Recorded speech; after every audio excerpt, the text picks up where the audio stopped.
अध्याय 13 प्रकृति, पुरुष तथा चेतना। अर्जुनवाच प्रकृतिं पुरुषं चैव क्षेत्रं क्षेत्रज्ञमेव च एतद्वेदितुमिच्छामि ज्ञानं ज्ञेयं च केशव। श्रीभगवानुवाच इदं शरीरं कौन्तेय क्षेत्रमित्यभिधीयते एतद्यो वेत्ति तं प्राहुः क्षेत्रज्ञ इति तद्विदः।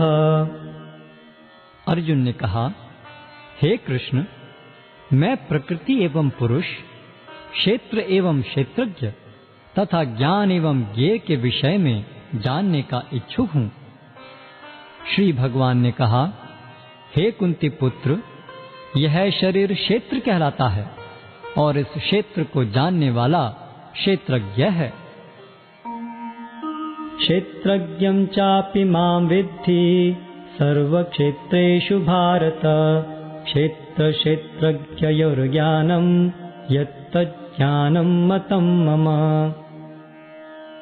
हे भरतवंशी, तुम्हें ज्ञात होना चाहिए कि मैं भी समस्त शरीरों में ज्ञाता भी हूँ और इस शरीर तथा इसके ज्ञाता को जान लेना ज्ञान कहलाता है, ऐसा मेरा मत है। तत्क्षेत्रं यच्च यादृक् च यद्विकारी यतश्च यत् स च यो यत्प्रभावश्च तत्समासेन मे शृणु। अब तुम मुझसे यह सब संक्षेप में सुनो कि कर्म क्षेत्र क्या है, यह किस प्रकार बना है, इसमें क्या परिवर्तन होते हैं, यह कहाँ से उत्पन्न होता है, इस कर्म क्षेत्र को जानने वाला कौन है और उसके क्या प्रभाव हैं। ऋषिभिर्बहुधा गीतं छन्दोभिर्विविधैः पृथक् ब्रह्मसूत्रपदैश्चैव हेतुमद्भिर्विनिश्चितैः। विभिन्न वैदिक ग्रंथों में विभिन्न ऋषियों ने कार्यकलापों के क्षेत्र तथा उन कार्यकलापों के ज्ञाता के ज्ञान का वर्णन किया है। इसे विशेष रूप से वेदांत सूत्र में कार्य कारण के समस्त तर्क समेत प्रस्तुत किया गया है। महाभूतान्यहंकारो बुद्धिरव्यक्तमेव च इंद्रियाणि दशैकं च पंचचेन्द्रियगोचरा इच्छा द्वेषः सुखं दुःखं संघातश्चेतना धृतिः एतद् क्षेत्रं समासेन सविकारम् उदाहृतम्। पंच महाभूत, अहंकार, बुद्धि, अव्यक्त, दसों इंद्रियां तथा मन, पांच इंद्रिय विषय, इच्छा, द्वेष, सुख, दुख, संघात, जीवन के लक्षण तथा धैर्य, इन सब को संक्षेप में कर्म का क्षेत्र तथा उसकी अंतःक्रियाएं कहा जाता है। अमानित्वम् अदम्भित्वम् अहिंसा क्षान्तिरार्जवम् आचार्योपासनं शौचं स्थैर्यम् आत्मविनिग्रहः इन्द्रियार्थेषु वैराग्यम् अनहंकार एव च जन्म मृत्युर्जरा व्याधि दुःख दोषानुदर्शनम् असक्तिरनभिष्वङ्गः पुत्रदार गृहादिषु नित्यं च समचित्तत्वम् इष्टानिष्टोपपत्तिषु मयि चानन्ययोगेन भक्तिरव्यभिचारिणी विविक्तदेशसेवित्वम् अरतिर्जन् संसदि अध्यात्मज्ञाननित्यत्वम् तत्त्वज्ञानार्थदर्शनम् एतज्ज्ञानमिति प्रोक्तम् अज्ञानं यदतोऽन्यथा।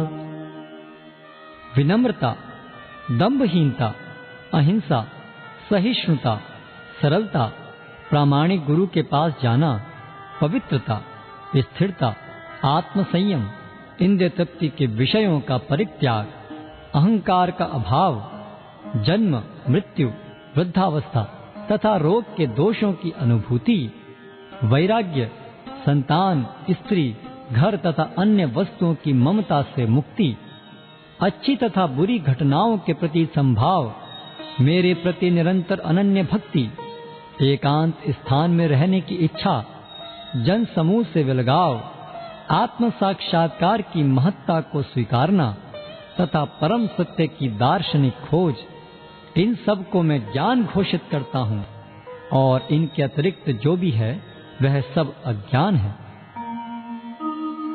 ज्ञेयं यत्तत् प्रवक्ष्यामि यज्ञात्वामृतम् अश्नुते अनादिमत् परमं ब्रह्म न सत्तन्नासदुच्यते।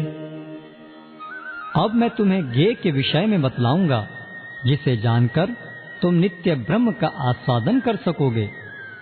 यह ब्रह्म या आत्मा जो अनादि है और मेरे अधीन है, इस भौतिक जगत के कार्य कारण से परे स्थित है। सर्वतः पाणिपादं तत् सर्वतोक्षिशिरोमुखम् सर्वतः श्रुतिमल्लोके सर्वमावृत्य तिष्ठति। उनके हाथ, पांव, आंखें, सिर तथा मुंह तथा उनके कान सर्वत्र हैं। इस प्रकार परमात्मा सभी वस्तुओं में व्याप्त होकर अवस्थित है। सर्वेन्द्रिय गुणाभासं सर्वेन्द्रिय विवर्जितम् असक्तं सर्वभृच्चैव निर्गुणं गुणभोक्तृ च। परमात्मा समस्त इंद्रियों के मूल स्रोत हैं, फिर भी वे इंद्रियों से रहित हैं। वे समस्त जीवों के पालन करता होकर भी अनासक्त हैं। वे प्रकृति के गुणों से परे हैं, फिर भी वे भौतिक प्रकृति के समस्त गुणों के स्वामी हैं। बहिरन्तश्च भूतानाम् अचरं चरमेव च सूक्ष्मत्वात् तद्विज्ञेयं दूरस्थं चान्तिके च तत्। परम सत्य जड़ तथा जंगम समस्त जीवों के बाहर तथा भीतर स्थित हैं। सूक्ष्म होने के कारण वे भौतिक इंद्रियों के द्वारा जानने या देखने से परे हैं। यद्यपि वे अत्यंत दूर रहते हैं, किंतु हम सबों के निकट भी हैं। अविभक्तं च भूतेषु विभक्तं इव च स्थितं भूतभर्तृ च तज्ज्ञेयं प्रसिष्णु प्रभविष्णु च। यद्यपि परमात्मा समस्त जीवों के मध्य विभाजित प्रतीत होता है, लेकिन वह कभी भी विभाजित नहीं है। वह एक रूप में स्थित है। यद्यपि वह प्रत्येक जीव का पालन करता है, लेकिन यह समझना चाहिए कि वह सबों का संहार करता है और सबों को जन्म देता है। ज्योतिषामपि तज्ज्योति तमसः परं मुच्यते ज्ञानं ज्ञेयं ज्ञानगम्यं हृदि सर्वस्य विष्ठितम्। वे समस्त प्रकाशमान वस्तुओं के प्रकाश स्रोत हैं। वे भौतिक अंधकार से परे हैं और अगोचर हैं। वे ज्ञान हैं, ज्ञेय हैं और ज्ञान के लक्ष्य हैं। वे सबके हृदय में स्थित हैं। इति क्षेत्रं तथा ज्ञानं ज्ञेयं चोक्तं समासतः मद्भक्त एतद्विज्ञाय मद्भावायोपपद्यते। इस प्रकार मैंने कर्म क्षेत्र, शरीर, ज्ञान तथा ज्ञेय का संक्षेप में वर्णन किया है।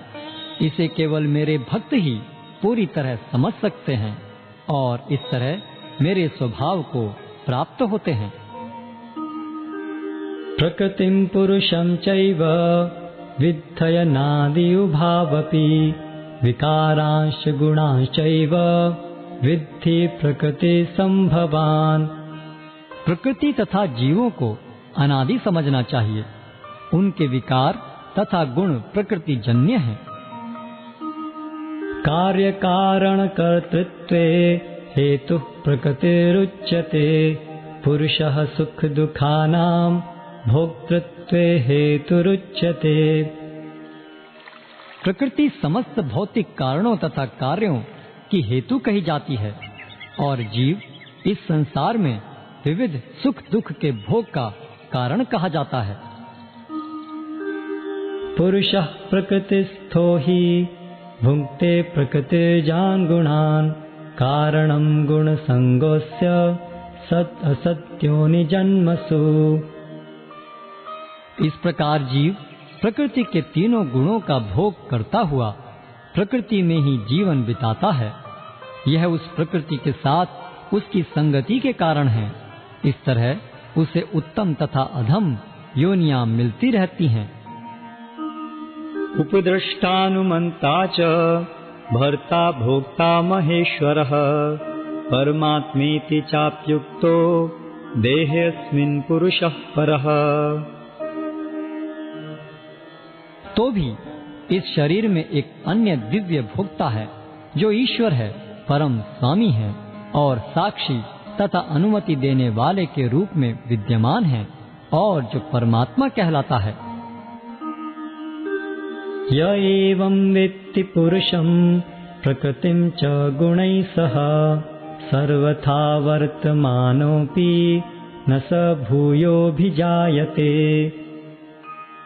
जो व्यक्ति प्रकृति, जीव तथा प्रकृति के गुणों की अंतःक्रिया से संबंधित इस विचारधारा को समझ लेता है, उसे मुक्ति की प्राप्ति सुनिश्चित है।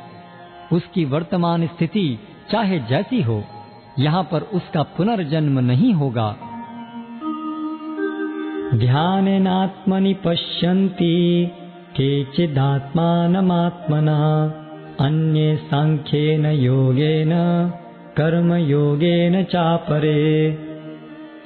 कुछ लोग परमात्मा को ध्यान के द्वारा अपने भीतर देखते हैं, तो दूसरे लोग ज्ञान के अनुशीलन द्वारा, और कुछ ऐसे हैं जो निष्काम कर्म योग द्वारा देखते हैं। अन्ये त्वेवमजानन्तः श्रुत्वान्येभ्य उपासते तेऽपि चातितरन्त्येव मृत्युं श्रुतिपरायणाः। ऐसे भी लोग हैं जो यद्यपि आध्यात्मिक ज्ञान से अवगत नहीं होते, पर अन्यों से परम पुरुष के विषय में सुनकर उनकी पूजा करने लगते हैं। ये लोग भी प्रामाणिक पुरुषों से श्रवण करने की मनोवृत्ति होने के कारण जन्म तथा मृत्यु के पथ को पार कर जाते हैं। यावत् संजायते किंचित् सत्त्वं स्थावर जंगमम् क्षेत्र क्षेत्रज्ञ संयोगात् तद्विद्धि भरतर्षभ। हे भरतवंशियों में श्रेष्ठ, यह जान लो कि चर तथा अचर जो भी तुम्हें अस्तित्व में दिख रहा है, वह कर्म क्षेत्र तथा क्षेत्र के ज्ञाता का संयोग मात्र है। समं सर्वेषु भूतेषु तिष्ठन्तं परमेश्वरं विनश्यत्स्व विनश्यन्तं यः पश्यति स पश्यति। जो परमात्मा को समस्त शरीरों में आत्मा के साथ देखता है और जो यह समझता है कि इस नश्वर शरीर के भीतर न तो आत्मा न ही परमात्मा कभी भी विनष्ट होता है, वही वास्तव में देखता है। समं पश्यन् हि सर्वत्र समवस्थितमीश्वरं न हि नस्यात्मनात्मानं ततो याति परां गतिम्। जो व्यक्ति परमात्मा को सर्वत्र तथा प्रत्येक जीव में समान रूप से वर्तमान देखता है, वह अपने मन के द्वारा अपने आप को भ्रष्ट नहीं करता। इस प्रकार वह दिव्य गंतव्य को प्राप्त करता है। प्रकृत्यैव च कर्माणि क्रियमाणानि सर्वशः यः पश्यति तथात्मानम् अकर्तारं स पश्यति। जो यह देखता है कि सारे कार्य शरीर द्वारा संपन्न किए जाते हैं, जिसकी उत्पत्ति प्रकृति से हुई है, और जो देखता है कि आत्मा कुछ भी नहीं करता, वही यथार्थ में देखता है। यदा भूत पृथक् भावम् एकस्थम् अनुपश्यति तत् एव च विस्तारम् ब्रह्म संपद्यते तदा। जब विवेकवान व्यक्ति विभिन्न भौतिक शरीरों के कारण विभिन्न स्वरूपों को देखना बंद कर देता है, और यह देखता है कि किस प्रकार से जीव सर्वत्र फैले हुए हैं, तो वह ब्रह्म बोध को प्राप्त होता है। अनादित्वात् निर्गुणत्वात् परमात्मायम् अव्ययः शरीरस्थोऽपि कौन्तेय न करोति न लिप्यते। शाश्वत दृष्टि संपन्न लोग यह देख सकते हैं कि अविनाशी आत्मा दिव्य, शाश्वत तथा गुणों से अतीत है। हे अर्जुन, भौतिक शरीर के साथ संपर्क होते हुए भी आत्मा न तो कुछ करता है और न लिप्त होता है। यथा सर्वगतं सौक्ष्म्यात् आकाशं नोपलिप्यते सर्वत्रावस्थितो देहे तथात्मानोपलिप्यते। यद्यपि आकाश सर्वव्यापी है, किंतु अपनी सूक्ष्म प्रकृति के कारण किसी वस्तु से लिप्त नहीं होता। इसी तरह ब्रह्म दृष्टि में स्थित आत्मा शरीर में स्थित रहते हुए भी शरीर से लिप्त नहीं होता। यथा प्रकाशयत्येकः कृत्स्नं लोकमिमं रविः क्षेत्रं क्षेत्री तथा कृत्स्नं प्रकाशयति भारत। हे भरतपुत्र, जिस प्रकार सूर्य अकेले इस सारे ब्रह्मांड को प्रकाशित करता है, उसी प्रकार शरीर के भीतर स्थित एक आत्मा सारे शरीर को चेतना से प्रकाशित करता है। क्षेत्र क्षेत्रज्ञयोरेवम् अंतरं ज्ञान चक्षुषा भूत प्रकृतिर्मोक्षं च ये विदुर्यान्ति ते परम। जो लोग ज्ञान के चक्षुओं से शरीर तथा शरीर के ज्ञाता के अंतर को देखते हैं और भव बंधन से मुक्ति की विधि को भी जानते हैं, उन्हें परम लक्ष्य प्राप्त होता है।